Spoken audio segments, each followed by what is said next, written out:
நாளைக்கான வீடியோ தாங்க வந்திருக்கு. வீடியோ வந்து சூப்பரா இருந்துச்சு அப்படின்னு தாங்க சொல்லணும். நம்ம ஆனந்தி இருக்காங்கல்ல, ஆனந்தி வந்து உயிருக்கு போராடிக்கிட்டு இருக்காங்க அப்படின்னு தாங்க சொல்லணும். நம்ம வேலன் வந்து ரேணுகாவோட ஃபேமிலியை வந்து வெளுத்து வாங்கிட்டாங்க. அதெல்லாம் பார்க்குறோமா சேனலை மட்டும் மறக்காமல் லைக் அண்ட் சப்ஸ்கிரைப் மட்டும் பண்ணிடுங்க. ஃபஸ்ட்டு எடுத்தோடனேயுமே வந்து போலீஸ் ஸ்டேஷனுக்கு வந்து நம்ம வள்ளி வேலன் 2 பேருமே போகிற மாதிரி தான் காட்டுறாங்க.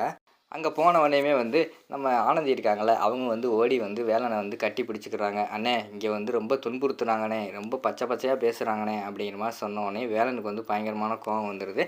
"யார் அந்த இன்ஸ்பெக்டரு?" அப்படின்னு சொல்லிட்டு போய் திட்ட ஆரம்பிச்சிடுறாங்க. "எவ்வளோ சார், எவ்வளோ தைரியம் இருந்தால் என் தங்கச்சியை வந்து நீங்கள் இப்படி பேசியிருக்கலாம்" அப்படிங்கிற மாதிரி சொல்லிகிட்டு இருக்காங்க. "சார், உங்கள் தங்கச்சிக்கு நைட்டு மிட் நைட்டில் அங்கே என்ன வேலைன்னு கேளுங்க. அதனால தான் நாங்கள் சந்தேகப்பட்டு கூட்டு வந்து விசாரிச்சுக்கிட்டு இருந்தோம். நாங்கள் வந்து எங்களோட கடமையை தான் செஞ்சோம்" அப்படிங்கிற மாதிரி சொல்லிக்கிட்டு இருக்காங்க. "ஏய் என்னம்மா, நீ அங்கே என்னம்மா பண்ணிக்கிட்டு இருந்த நைட்டு?" அப்படிங்கிற மாதிரி சொன்னோன்னே அவங்க வந்து விஷயத்தை சொல்கிறாங்க. "இந்த மாதிரி தான் வந்து அந்த கார்த்தியை தான் தேடி போயிருந்தேன். அவன் வந்து நடு ரோட்டில் விட்டுட்டு போயிட்டான்" அப்படிங்கிற மாதிரி சொல்லிக்கிட்டு இருக்காங்க. "என்ன இந்த நேரத்தில் நீ அவனை தேடி தான் போவியா? அவன் ஒரு ஆள்னு அவனை தேடி போய்கிட்டு இருக்க என்னம்மா?" அப்படின்னு சொல்லிட்டு அந்த இடத்துல வந்து நம்ம வேலன் வந்து திட்டுறாங்க. "சரி சார், இது வந்து என் தங்கச்சி தான், தப்பாக நினச்சிக்கிறாதீங்க. லவ் பண்ணுற பையனை பார்க்க போயிருக்கு. 2 பேருக்கு ஒரு சண்டை, அதனால தான், வேறு ஒன்றும் கிடையாது" அப்படிங்கிற மாதிரி சொன்ன உடனே, "சரி சார், நீங்கள் வந்து கையெழுத்து போட்டு கூட்டு போங்க" அப்படின்னு சொல்லிட்டு போலீஸ் ஸ்டேஷன்லேருந்து விட்டுடுறாங்க. இங்கே வந்து நம்ம பேச்சியம்மா வந்து பயந்துக்கிட்டே இருக்காங்க. "என்னடா நைட் ஆயிடுச்சு, இன்னுமே வந்து ஆனந்தியை காணுமே, என்னாச்சு என்னாச்சு" அப்படின்னு சொல்லிட்டு பயங்கரமான கோவத்தில் இருக்கிற மாதிரி காட்டுறாங்க. அந்த நேரத்தில் தான் வேலன் வந்து ஆனந்தியை வந்து வீட்டுக்கு கூப்பிட்டு போனாங்க. "ஏய் எங்கடி போன?" அப்படின்னு சொல்லிட்டு பேச்சியம்மா வந்து ஆனந்தியை வந்து திட்ட ஆரம்பிச்சிடுறாங்க. "இங்கே பாரு, இப்போ தேவையில்லாமல் என்கிட்ட எதுவும் பேசிக்கிட்டு இருக்காத" அப்படிங்கிற மாதிரி சொல்லிட்டு அந்த இடத்துல வந்து அவங்க கோவப்பட்டு போகிற மாதிரி காட்டுறாங்க. அப்போ வந்து வள்ளி வந்து சொல்கிறாங்க, "இல்லை அத்தை, கார்த்தியை பார்க்கத்தான் போயிருந்துருக்காங்க. அங்கே ஒரு சின்ன பிரச்சனையாகி போலீஸ்கிட்ட வந்து மாட்டிக்கிட்டாங்க. சரி அவங்கள ஒன்றும் திட்ட வேண்டாம்" அப்படிங்கிற மாதிரி சொல்லிக்கிட்டு இருக்காங்க. "என்னது கார்த்தியை பார்க்க போனியா? அவன் வந்து உன்னை நடு ரோட்டில் விட்டுட்டு போயிட்டானா?" அப்படின்னு சொல்லிட்டு பேச்சியம்மாவுக்கு வந்து பயங்கரமான கோவம் வந்துடுது.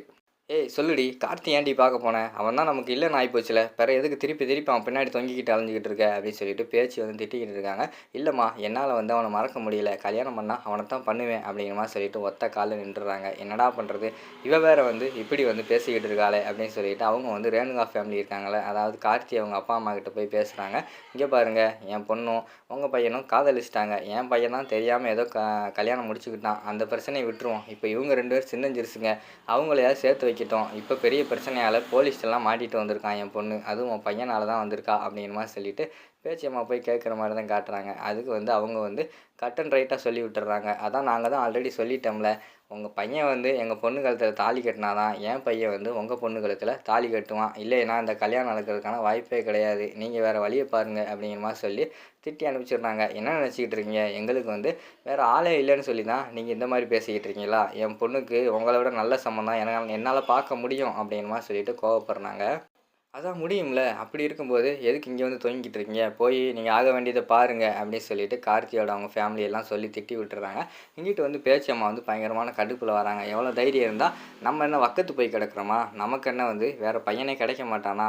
அடுத்து எவ்வளோ சீக்கிரமாக வந்து நம்ம ஆனந்திக்கு வந்து வேறு ஒரு பையனை பார்த்து கல்யாணம் பண்ணி வைக்க முடிவு பண்ணிட்டேன். சீக்கிரமாக வந்து வேறு ஒரு பையனை பார்க்க போகிறேன்" அப்படிங்கிற மாதிரி சொல்லிடுறாங்க. இதை வந்து ஆனந்தி கேட்டவுடனே அவங்களுக்கு வந்து மனசு ஒரு மாதிரி ஆயிடுது. வீட்டுக்குள்ளே போய் வந்து விபரீத முடிவு எடுத்துடுறாங்க. அந்த இடத்துலயே பார்த்துட்டோம்னா, பெட்லேயே வந்து மயங்கி விழுந்துடுறாங்க. இவங்க போய் காலையில் வந்து எழுப்புறாங்க, பார்த்தா எந்திரிக்கவே இல்லை. அப்படியே அந்த இடத்துலயே கிடக்குறாங்க. உடனே பதறி அடிச்சு போய் இங்கனக்குள்ளே வந்து நம்ம வேலனுக்கு வந்து கால் பண்ணுறாங்க. என்னாச்சு என்னாச்சுன்னு சொல்லிட்டு வேலன் வந்து ஓடி வராங்க. அப்போ தான் சொல்கிறாங்க நடந்ததெல்லாம் வந்து இவங்க தான் காரணம். கார்த்தியை வந்து கல்யாணம் பண்ணிக்க மாட்டேன்னு சொல்லிட்டான். அதனால தான் இப்படியெல்லாம் முடிவெடுத்துட்டா அப்படின்னு சொன்ன உடனே வேலனுக்கு வந்து பயங்கரமான கோபம் வந்துடுது. ஆனந்தி அந்த இடத்துல தூக்கிட்டு வெளியில் வராங்க. வெளியில் வந்து ரேணுகா ஃபேமிலியாக நின்றுட்டு இருக்காங்க. "இங்கே பாருங்கள், என் தங்கச்சிக்கு மட்டும் ஏதாவது ஒன்று ஆச்சுன்னா நீங்கள் யாருமே உயிரோடு இருக்க மாட்டீங்க. நான் என்ன பண்ணுவேன்னு எனக்கே தெரியாது" அப்படின்னு சொல்லிட்டு அவங்கள தூக்கிட்டு ஹாஸ்பிட்டலில் போய் அட்மிட் பண்ணுற மாதிரி தான் காட்டுறாங்க. அதோட பார்த்துக்கிட்டிங்கன்னா அந்த எபிசோட் வந்து முடிச்சிடுறாங்க.